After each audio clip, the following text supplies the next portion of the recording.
La dimension de l'épouse. Alléluia. Seigneur, merci pour ta parole. Instruis-nous au nom de Jésus. Donc ce que je vais faire, je vais introduire aujourd'hui et puis dimanche prochain, on va aborder, je sais. Je vais introduire aujourd'hui et puis dimanche prochain, on va pousser. Alléluia. Vous savez, la dimension de l'épouse que je vais aborder, c'est un enseignement de notre père spirituel, le pasteur Mohamed Sanogo, qui a reçu du Seigneur pour présenter quelle est la véritable quête des enfants de Dieu. Alléluia. Il a parlé de ça dans ce livre-là, que je vais vous conseiller. Insatisfait. C'est quoi l'insatisfaction? C'est le contraire de la satisfaction. Quand on dit que quelqu'un est insatisfait, je prends l'exemple d'un enfant. Il va auprès de sa mère, elle le sert dans une assiette, et quand il finit de manger, il revient encore en demander. C'est que l'enfant est quoi? Insatisfait. Parce que s'il doit manger, s'il ne revient plus, c'est qu'il a mangé jusqu'à sa satiété, il est rassasié et il est quoi? Satisfait. Il y a des fois, on nous invite quelque part, on va manger et puis tu te sers et tu te sers bien. Parce que tu as appris que quand tu te sers là, le premier tour est important. Il faut que le premier tour, parce qu'il y a des gens qui font genre façon de venir quelque part. Vous voyez, vous êtes 15. Tu as fait le premier tour, Jean. Tu te sais, on n'a pas d'excéder, mais tu te sais, c'est ta ration normale. Comme ça, si c'est fini, tu as été servi. Si ce n'est pas fini, tu peux partir. On va en demander plus. Alléluia. Et de la même manière que dans beaucoup de domaines, on peut avoir une insatisfaction, c'est pareil aussi pour la vie avec Dieu. Alléluia. Amen. Et cette satisfaction-là doit nous pousser à entrer dans une autre dimension. Amen. Ce qu'on appelle la dimension de l'épouse. Dis avec moi la dimension de l'épouse. Nous allons prendre notre Bible dans le livre de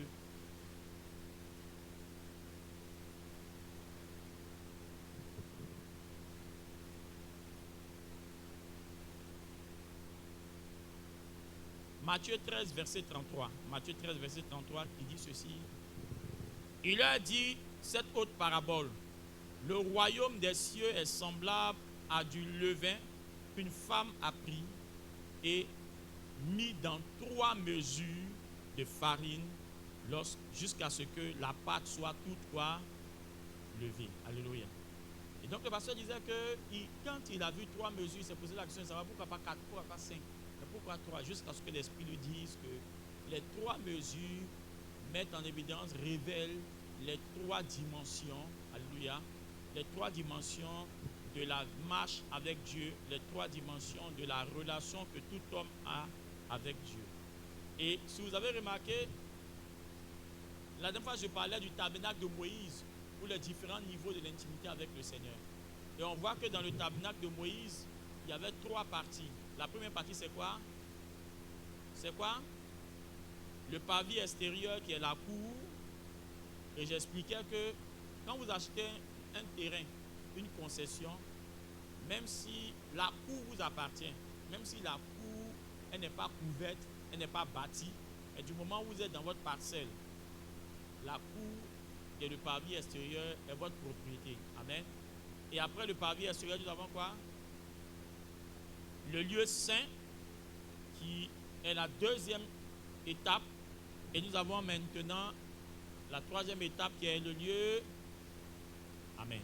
Et j'expliquais la dernière fois que dans le livre d'Apocalypse, chapitre 11, verset 2, il est demandé à Jean de mesurer le temple. C'est pas ça? Et ceux qui adorent, voilà, mais le parvis, non, avant ça, verset 1.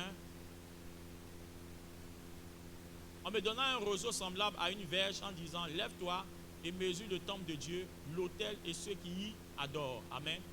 Et qu'est-ce qu'on dit? Mais le parvis extérieur du temple, laisse-le en dehors, ne le mesure pas, car il a été donné aux nations et elles le fouleront au pied de la ville sainte pendant 42 mois. Alléluia. On n'a pas dit la ville démoniaque. On n'a pas dit la ville, je suis comme ça, démoniaque ou la ville satanique. On a dit la ville quoi? Sainte. C'est-à-dire que même dans la ville sainte là, il y a une partie de la ville sainte qui ne sera pas mesurée. Nous, l'église constitue ce qu'on appelle la ville sainte. Alléluia. Mais dans l'église là, il y a plusieurs compartiments. Il y a le parvis extérieur, il y a le lieu saint et le lieu très saint. Si tu es un chrétien, tu restes dans la dimension du parvis. Ils ne vont pas te mesurer à la fin des temps.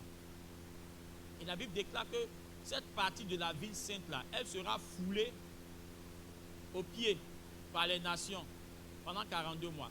Dis à ton voisin, fais un effort pour rentrer dans le lieu saint et même dans le lieu très saint. Alléluia.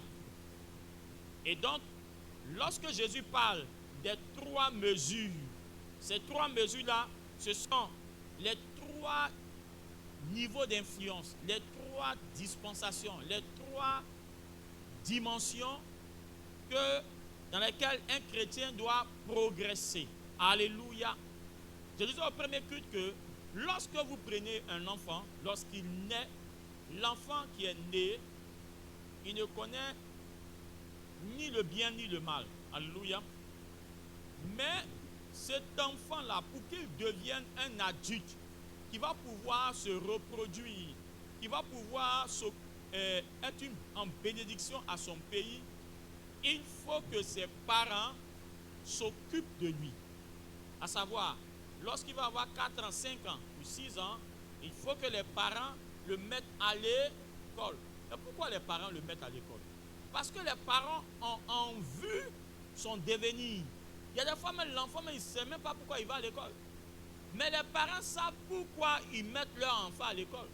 Tu vois, l'enfant au CP1, il est 13h. Je me rappelle très souvent, là où ça chauffe, c'est vers 13h, 14h. Le matin, tu vois, l'enfant, on l'a mis à la maternelle ou bien à petite section.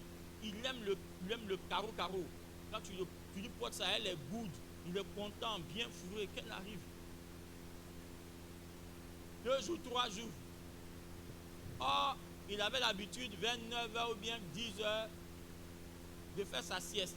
Et même à 14h30, il fait sa sieste. Il se rend compte que maintenant, il n'y a plus sieste. Donc, au début de l'année, là, tu entends les pleurs sur la route de l'école. Là, moi, je ne vais pas. Mais est-ce que ses parents doivent écouter ses pleurs? Parce que ses parents ont vu déjà son aveu. C'est-à-dire, même si le père a des entreprises, même si le père est milliardaire, il sait que pour que mon enfant puisse avoir accès à ces milliards, ne pas les dilapider, mais pouvoir gérer les entreprises, là, il faut que dès maintenant, je fasse quoi? Je le forme. Il faut que dès maintenant, il soit préparé. Donc, le père oblige son enfant à aller à l'école. Alléluia. Et c'est ce que Jésus fait pour chacun d'entre nous. En vue de la gloire qui t'est réservée, en vue de la dimension de la bénédiction qui t'est réservée, le Seigneur te prépare. Et donc, il te donne de passer par ces différentes étapes. Enfant de Dieu, fils de Dieu et quoi? Épouse. La Bible déclare qu'à tous ceux qui l'ont reçu, Jean 1,12, à tous ceux qui l'ont reçu, elle leur a donné le pouvoir de devenir enfants de Dieu. Toi et moi, nous sommes enfants de Dieu. Mais enfant de Dieu est différent de fils de Dieu. Galates 4, verset 1. Aussi longtemps que l'héritier est enfant, il ne diffère en rien de quoi? D'un esclave. Alléluia. C'est pour ça que lorsque tu es chrétien, ne reste pas enfant. Il y a un danger à rester enfant de Dieu. Alléluia. Si un huissier vient prendre des biens dans une maison, s'il trouve un enfant de 3 ans, parce que normalement quand l'huissier vient, il doit faire signer à toute personne qui se trouve dans cette maison, il doit faire signer un papier pour dire que je suis passé et puis il récupère les biens. Mais s'il vient dans la maison, il trouve papito en train de... Est-ce que l'huissier là, s'il est intelligent, est-ce qu'il peut donner le papier à papito pour signer? Est-ce qu'il peut lui donner?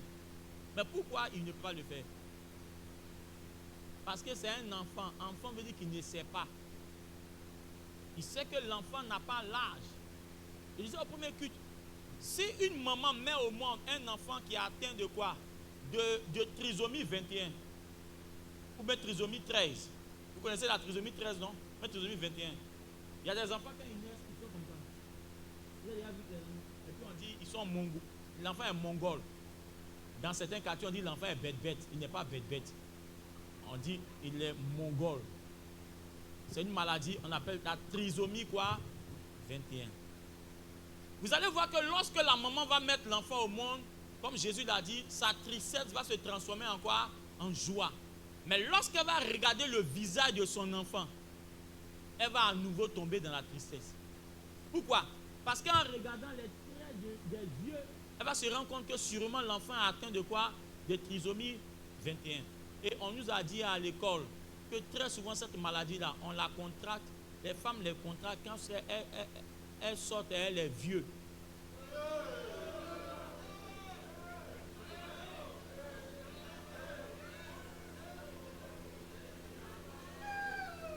On dit la prévalence est plus élevée. La prévalence est plus élevée. Parce que vous savez, les spermatozoïdes jeunes là, eux, quand dans la formation des spermatozoïdes, ils peuvent reconnaître, en fait,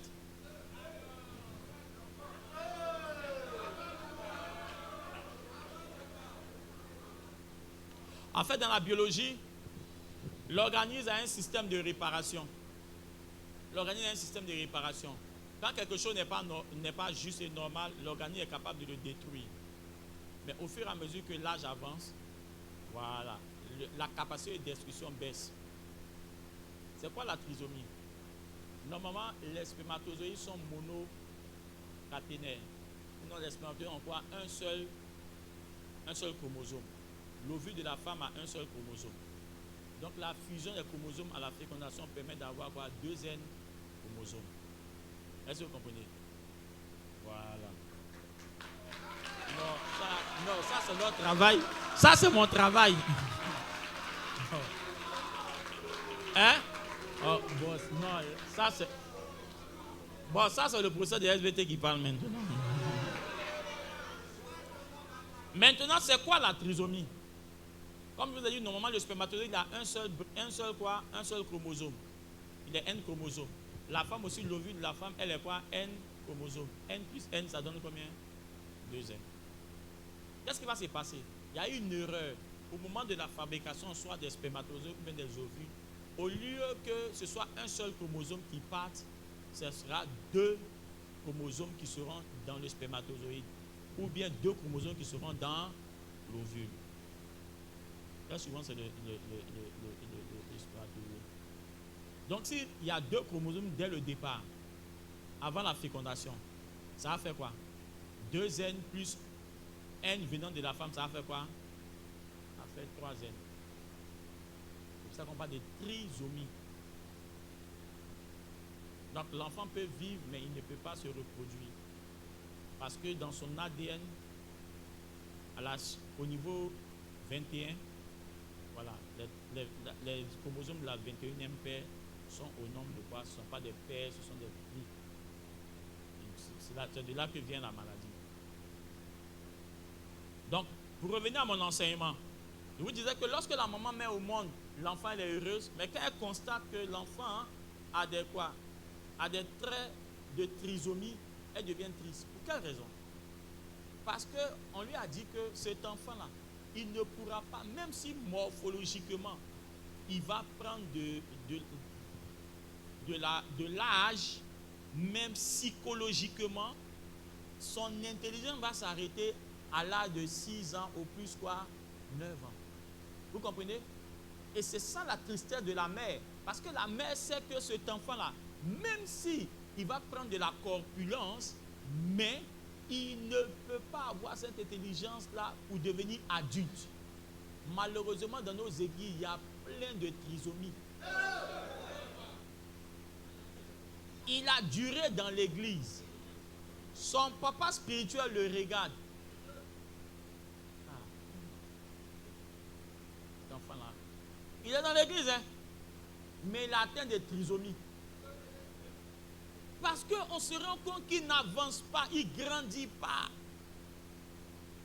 Et une mère comme ça, elle est triste parce qu'elle sait qu'elle sera obligée de prendre en charge cet enfant. La famille sera obligée de prendre cet enfant-là en charge toute sa vie. Toute sa vie. Et cet enfant-là ne pourra jamais atteindre la dimension de quoi? D'épouse ou d'époux. Parce qu'il ne pourra pas faire quoi? Se marier. Et même s'il se marie à cause de la maladie, il ne peut pas faire quoi? Il ne peut pas faire d'enfant. Donc il ne pourra jamais atteindre la dimension de l'épouse. Il ne pourra même pas atteindre la dimension même de fils. Parce qu'un huissier, s'il vient voir un enfant comme ça, et qu'il lui fait signer, le parent peut aller à la justice pour se plaindre. L'huissier va dire non, j'ai trouvé quelqu'un là-bas, un enfant. On dit c'est quel enfant? Et puis il vient. On dit attends, c'est lui-là que tu as trouvé un fils, c'est lui-là que tu as trouvé comme fils. Mais lui-là, légalement, il ne peut pas faire quoi? Il ne peut rien signer. Vice de procédure. Est-ce que je parle à une personne? Et c'est comme ça le Seigneur marche avec nous. Ceux qui sont baptisés, ils sont devenus quoi? Enfants de Dieu. Mais il y a quelque chose qui nous dit dans Galates 4, verset 1. Aussi longtemps que l'enfant est l'héritier, est enfant, il ne diffère rien d'un quoi? C'est pour cela que quelquefois, même les nounous, c'est toi qui es le père de famille, c'est toi-même qui paye la nounou. Mais il y a des fois, la nounou, elle s'occupe de l'enfant. La mère, elle traite ton enfant de 2 ans, 3 ans. Elle le traite comme une mère. Il y a des choses, l'enfant, elle ne lui donne pas. Parce qu'elle sait que ce n'est pas l'âge de l'enfant. Même si tu as les millions. Si ton enfant vient dire non, papa, il a 3 ans, il dit papa, demande les billets de 10 000. Demande les billets de 10 000, tu vas lui donner. Même si on dit même que tu prends l'argent, même là, ça dit que. Pourquoi? Et tu sais que. Je vous ai expliqué l'histoire ici à mon petit frère. Il était tout petit. Mon père nous avait donné de l'argent. Moi, il m'avait donné 25. À mon petit frère, il a donné 50. Mais lui, il était tout petit. À 16 h, on va lui payer à locaux, les petits trucs comme ça, les goûter là. Donc, quand mon père il a donné 50, moi, il m'a donné 25. Vous savez ce qu'il a fait? Il dit, bon, il s'en est dit, Hugo, moi, mon argent, c'est gros. Toi, ton argent, c'est petit. Moi, mon argent, c'est gros. Toi, ton argent, c'est petit. Il a rien. Ah bon? Ah ben, il dit, bon, il a donné mon gros l'argent. Lui aussi, il est quoi? Il est enfant. Qu'est-ce qu'il a fait? Il a pris mon gros l'argent. Moi, il a pris son... Amen.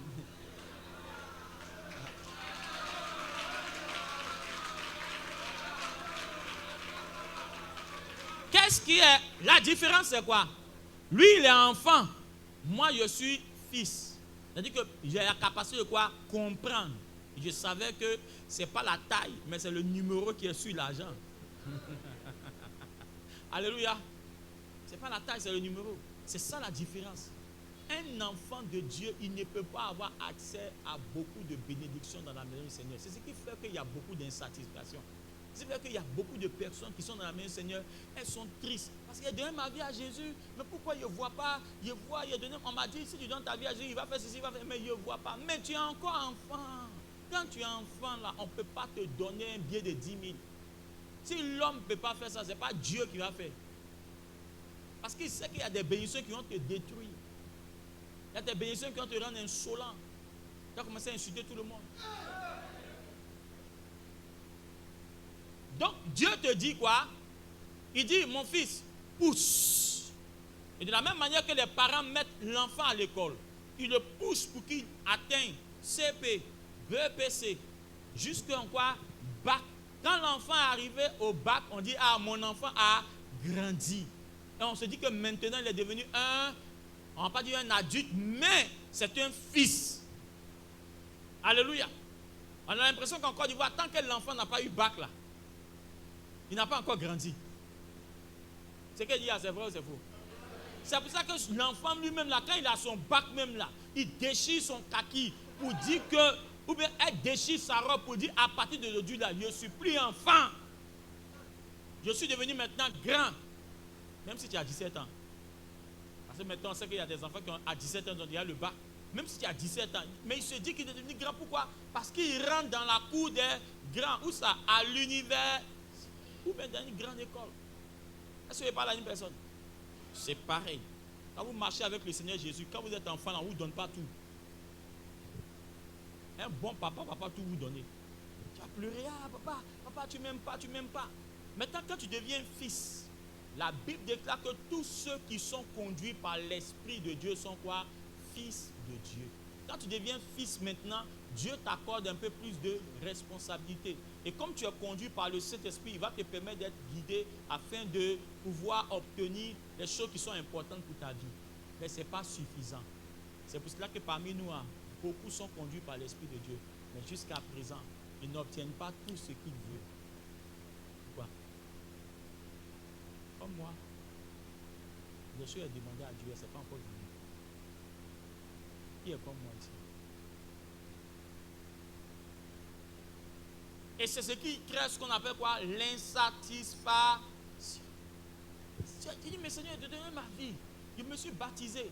Je sais dans ta maison. Je suis engagé dans l'œuvre de Dieu. Mais pourquoi jusqu'à présent je te demande ça, ça ne vient pas? Et ça crée quoi? Une insatisfaction. Et le Seigneur te dit maintenant que non, oui, c'est vrai que tu as donné ta vie, mais il y a un dernier niveau. Il y a une ultime étape.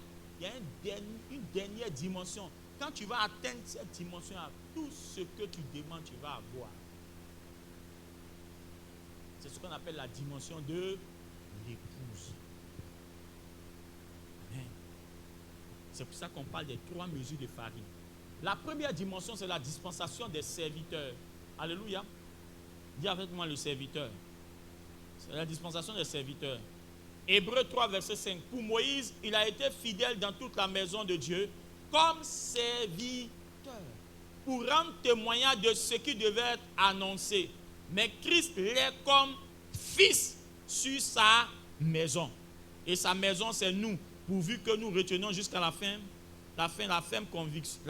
confiance et l'espérance dont nous nous glorifions. Donc ici, on voit clairement que dans ce texte, il y a deux dispensations, c'est pas ça?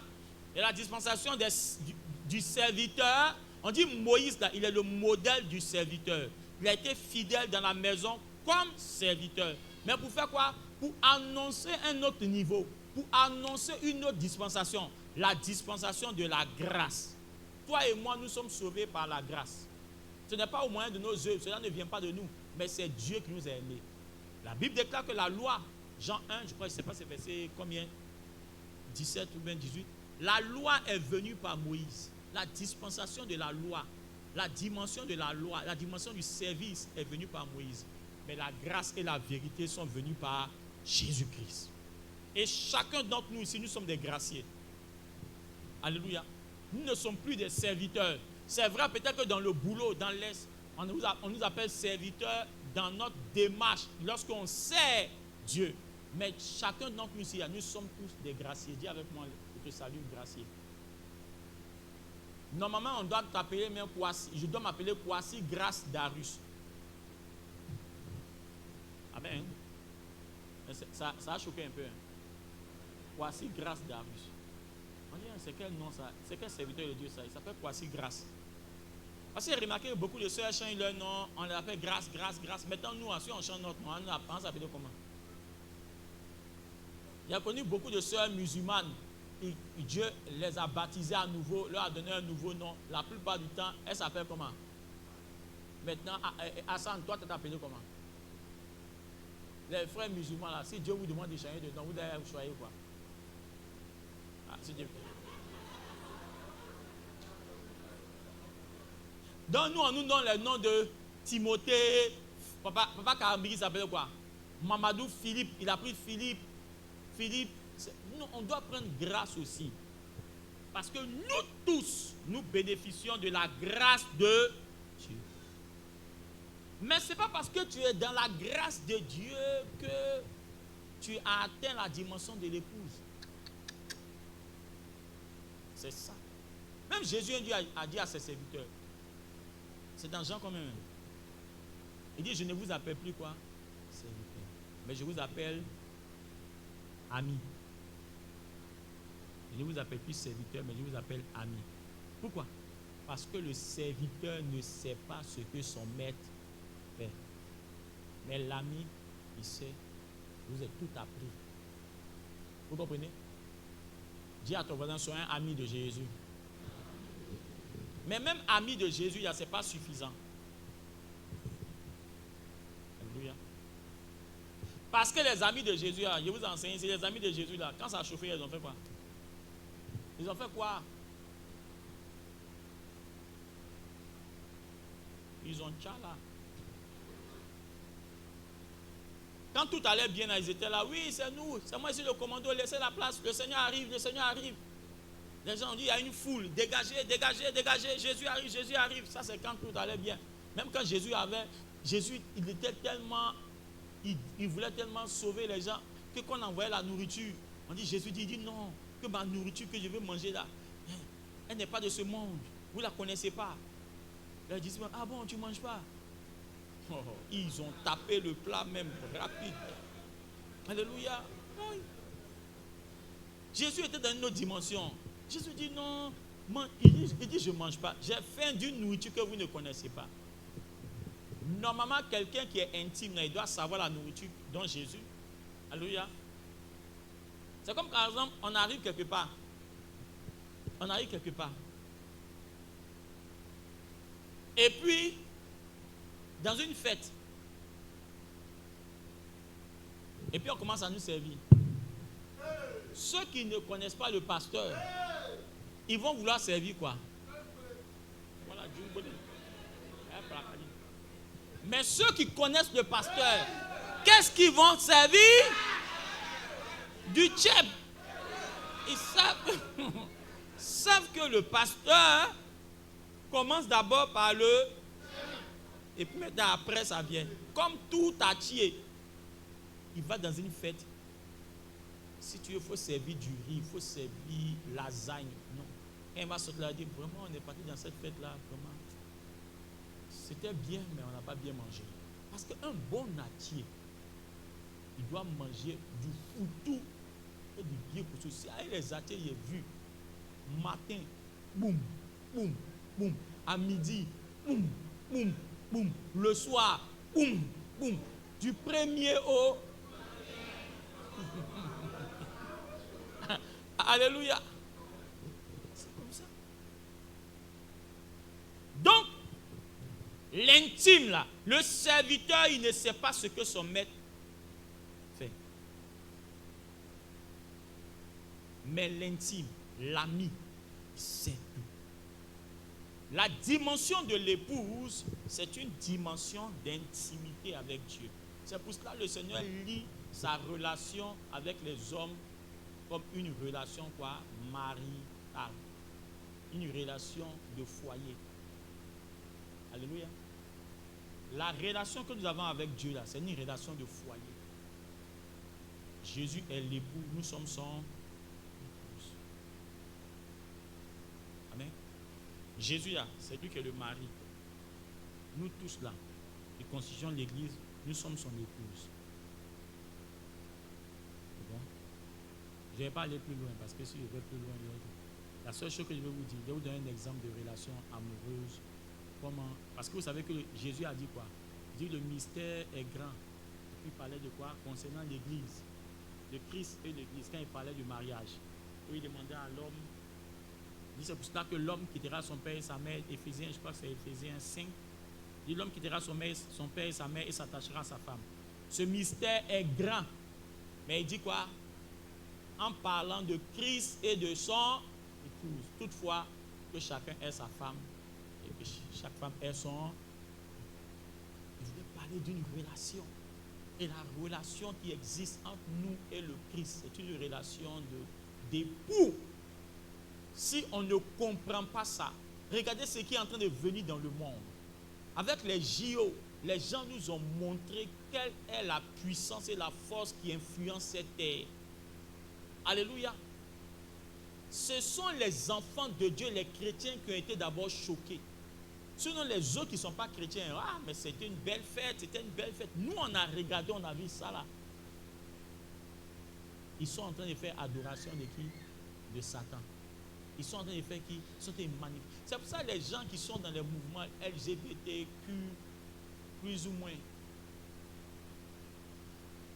plus non, bientôt ça sera moins encore. Et ils n'ont pas fini d'allonger. En fait, ils sont dans une religion, mais ils ne savent pas. Parce que eux-mêmes là, ce sont des profanes. Ils sont dans une religion. Et ce que les JO ont montré là, c'est-à-dire que la cérémonie d'ouverture des JO ont montré qu'il y a une religion qui est derrière. Eux, ils sont là. Oh, ils ne savent pas. Amen. Et je vous ai dit qu'il y a une religion qui est en train de monter dans le monde, non? C'est cette religion-là. Les JO ont révélé cette religion. Et c'est une religion antichrist. Sinon, antichrist, opposée à Christ. C'est pour cela qu'ils ont fait quoi? Ils ont fait une parodie de plusieurs scènes chrétiennes. L'inspiration est venue de quoi? De la Bible. Parce que le cheval de l'Apocalypse, c'est où ça? Il faut lire l'Apocalypse. Pour faire la scène là, il faut faire quoi? Il faut savoir que Jésus a rassemblé ses disciples pour partager avec eux la scène. Vrai ou faux? Ils lisent la Bible, mais ils lisent dans un sens contraire, ce qu'on appelle l'inversion des valeurs. Ils savent que les rapports sexuels entre l'homme et homme, c'est une abomination. C'est écrit que c'est une abomination. Mais ils ont fait ce qu'on appelle l'inversion de quoi? Des valeurs. Parce qu'ils amènent un monde nouveau. Ce qu'on appelle le nouvel ordre. Et là, moi, je suis en train de regarder là. Je me pose la question, est-ce que l'antichrist n'est pas déjà là? Est-ce qu'il n'est pas déjà là? C'est pour ça qu'il y a certains chrétiens qui disent qu'on sera enlevé. Bon, ok, si on est enlevé, on est parti. C'est pour ça, fais attention à ta vie ces derniers temps-là. On ne sait jamais à quelle heure on peut partir. On fait comme le film là. Jésus peut venir maintenant. Boum. Les gens disparus.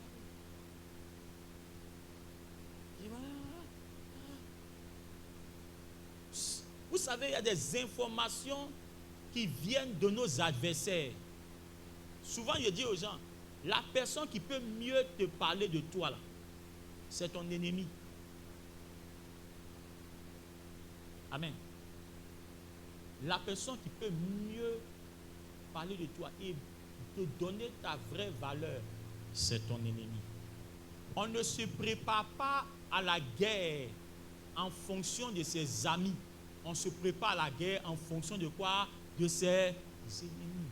Et la balle qui est venue de nos ennemis, là, ils ont expliqué à quel moment ils sont. Vous savez que les JO de 92, c'est ça non? 92 bien, en tout cas 2000, quelque chose comme ça. Ça s'est passé en Angleterre. C'est Londres. C'était Londres quoi? 2012. Et vous savez que, je ne sais pas si c'est la cérémonie de fin ou la cérémonie d'ouverture là.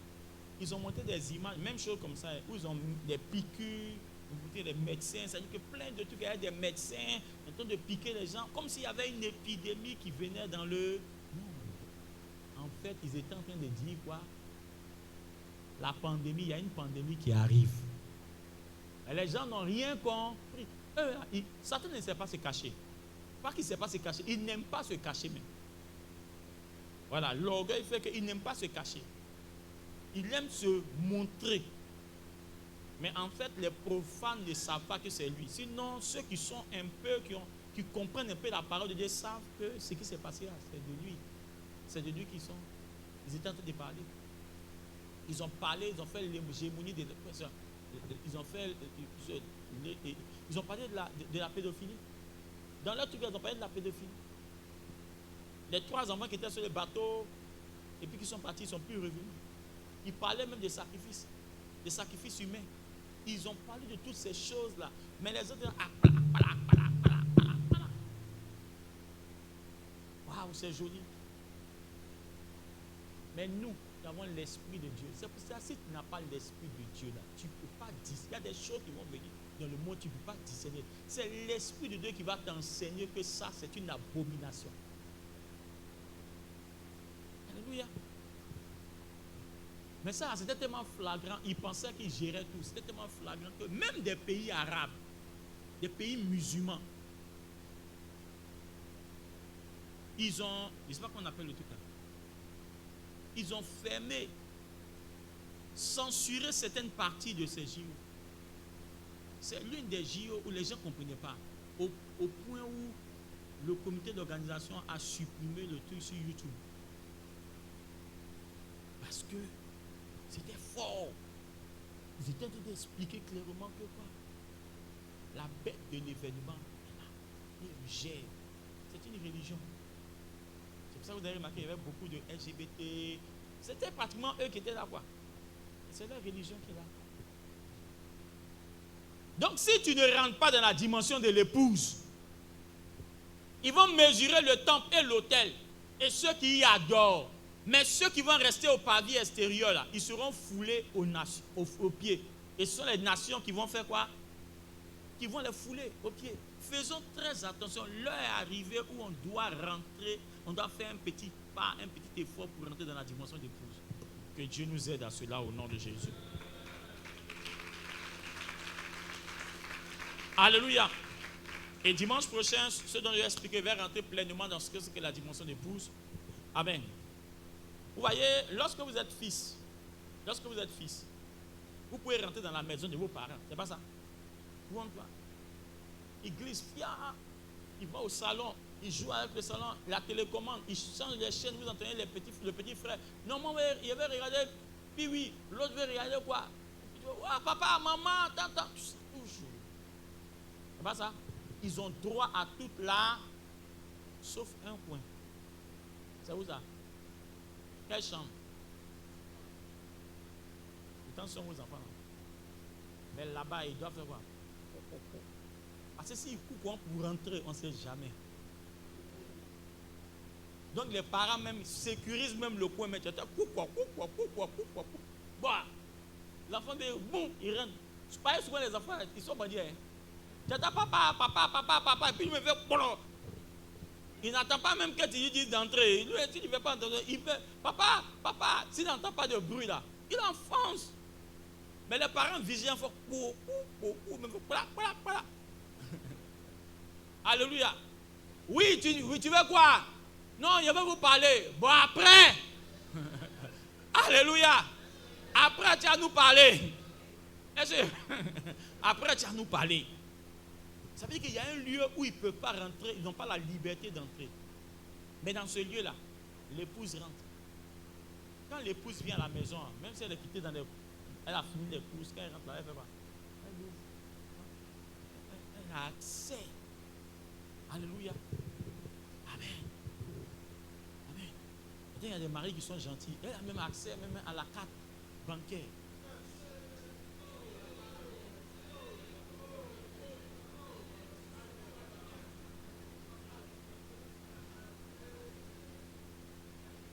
Que Dieu te donne beaucoup pour que ta femme ait accès à ta carte bancaire. Mais quand c'est comme ça, tu es sage, tu as deux cartes. Il y a une carte où elle a accès, il y a une autre carte aussi où elle n'a pas accès. Alléluia. Mais sinon, il y a des moyens. La femme vient et dit, ah vraiment, je suis allé à la banque, j'ai pris retirer au moins 500 000. Ton cœur ne bat pas. Alléluia. Mais à des points même où elle dit, non. Chérie, le gars sécurise même la carte. Oui, tu veux quoi? Alléluia. Que Dieu nous bénisse, qu'on ne manquons de rien. Alléluia. Mais le seul moyen, c'est de rentrer dans la dimension d'épouse. Merci Jésus. Merci Seigneur pour ta parole. Alléluia. Amen. Ok. On va baisser la tête, on va prier. Que ce soit une aspiration commune. Nous tous. Que nous tous nous rentrons dans cette dimension, la dimension de l'épouse. Dieu nous attend là-bas. C'est dans cette dimension-là que nous puissions, rien ne nous manquera. Parce que tel il est, tel nous serons sur la terre. La Bible déclare que bien aimés, nous sommes maintenant enfants de Dieu. Mais si le monde ne nous reconnaît pas, c'est parce qu'il n'a pas connu. Mais quand Christ paraîtra, nous le verrons parce que nous serons semblables à lui. Semblables à lui.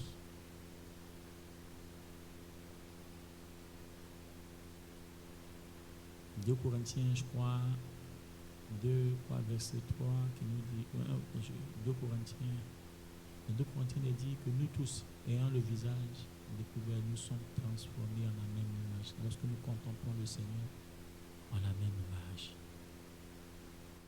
Et à la fin, dans le livre de l'Apocalypse, il est dit, l'esprit et l'épouse disent, viens. Pas les fils, mais l'esprit et l'épouse. Que Dieu nous aide à atteindre cette dimension au nom de Jésus. Amen. Alléluia. Donc on va aller rapidement.